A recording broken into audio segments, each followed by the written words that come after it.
Nobody is coming to save you, do it yourself. Welcome to Peaceful Life Journey. Where stories don't just inspire you, they remind you of who you really are. Today's story isn't about luck or destiny, it's about truth. The truth that nobody is coming to save you. You must do it yourself. Once upon a time, in a quiet little town hidden between green hills and dusty roads, there lived a boy named Ethan Hale. He was 17, skinny and full of restless dreams. His father had been a carpenter, but an accident at the factory took him away too soon. His mother spent her days selling vegetables at the market, while Ethan often sat by the window watching buses pass by, each one heading somewhere better than this. He dreamed that one day, someone, maybe fate, maybe God, maybe luck, would rescue him from this life of mud, sweat, and endless waiting. Every morning before sunrise, he helped his mother set up her small stall. His hands smelled of soil and his eyes carried sleep. He hated the silence of early dawn, where even birds seemed tired. One morning, his best friend Noah passed by on his old motorbike waving a goodbye. He was leaving for the city to study engineering. Ethan smiled, but his heart sank. He wanted to go too, but he had no money, no connections, and no plan. That night, while staring at the stars through the cracked roof, he whispered, "Maybe someone will come and change my life someday." But no one did. Days turned into months. His mother grew weaker and the debts heavier. Ethan often skipped meals so his sister could eat.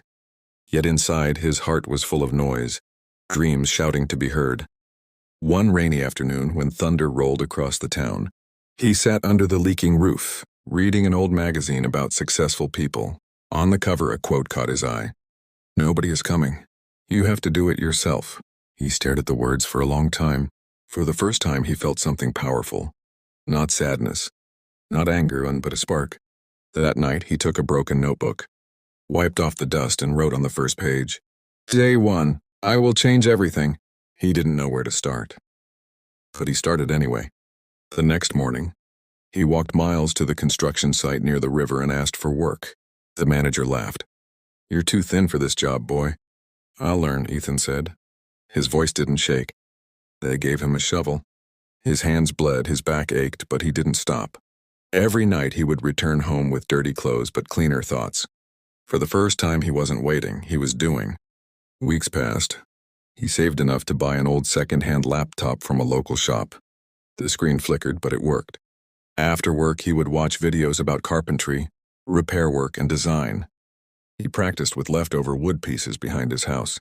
His mother would watch quietly from the window, her tired face glowing with pride. Sometimes he failed. The table would break. The measurements would be wrong, and he would get frustrated, throwing tools across the ground.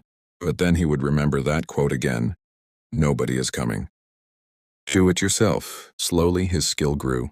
He started fixing broken furniture around town. People began to notice his work. One evening, the mayor's wife came to his stall and asked, "Can you make me a custom table for our office?" Ethan's heart raced. "Yes, ma'am," he said, even though he had never made one that big before. For days he worked nonstop.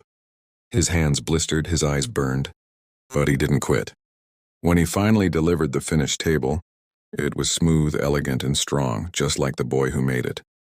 The woman smiled and paid him triple the price. That night, Ethan walked home under the moonlight, not as a poor boy, but as a creator. Months passed. He rented a small workshop with the money he earned. He named it Hale Woodworks. He built furniture, but more than that, he built hope. People from nearby towns came to buy his handmade pieces. His work carried a soul that machines couldn't copy. His mother no longer worked at the market. His sister went to school wearing new shoes for the first time. But success didn't come without storms. A year later, a big company opened a furniture factory in the area. They sold cheap, fast-made products.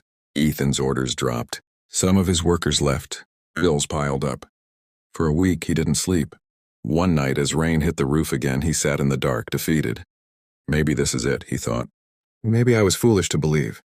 Then he saw his old notebook on the shelf. Dusty, torn, but still there. He opened it. The first page read, "Day 1, I will change everything." And below it, another line he had written months later. "When no one believes in you, believe in yourself twice as hard." He smiled. His father's words echoed in his mind. Real wood bends but never breaks. He stood up, wiped his tears, and started sketching new designs, creative, artistic, something different from the factory's cheap products. He posted his designs online, filmed his process with his phone, and shared his story. People began to notice, not just his work but his courage. Orders came from nearby cities, then from across the country. Years rolled by. Ethan was now 26. He had his own brand, a team of young craftsmen he trained himself, and a mother who proudly told everyone, "My son built this life with his own hands." He often visited his old home, stood before the broken window where he once waited for miracles, and smiled, because he finally understood. Nobody was ever supposed to come. The one he was waiting for had always been himself.